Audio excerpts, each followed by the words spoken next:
I was the textbook definition of a Velcro girlfriend. If I could have spent 24 hours a day physically fused to my boyfriend's side, I would have. I was in the middle of my nightly routine, clinging to his neck and begging for one more goodnight kiss, when a flicker of strange, translucent text drifted across my vision like a live stream comment section.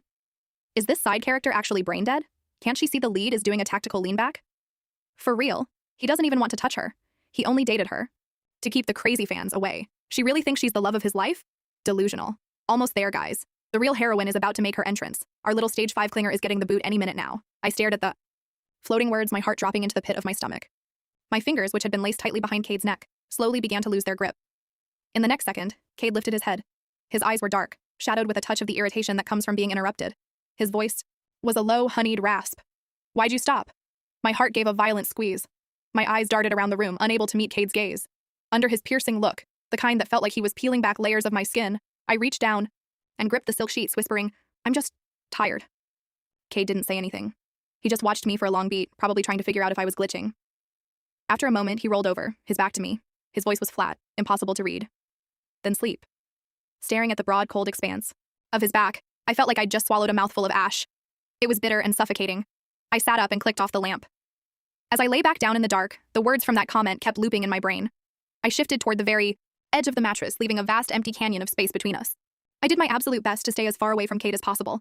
I didn't dare press against him like a heat-seeking missile the way I usually did. Maybe if I stopped being so much, I thought, he'll hate me a little less. In the silence, I heard his steady, rhythmic breathing, but my mind was miles away. To be honest, it wasn't like I hadn't noticed. I wasn't that blind. Cade had always been lukewarm. Whenever I tried to get close, I felt that split second of tension in his frame, a subtle rigidity, but I loved him so much it made me stupid. I wanted to be his shadow, his accessory, his constant.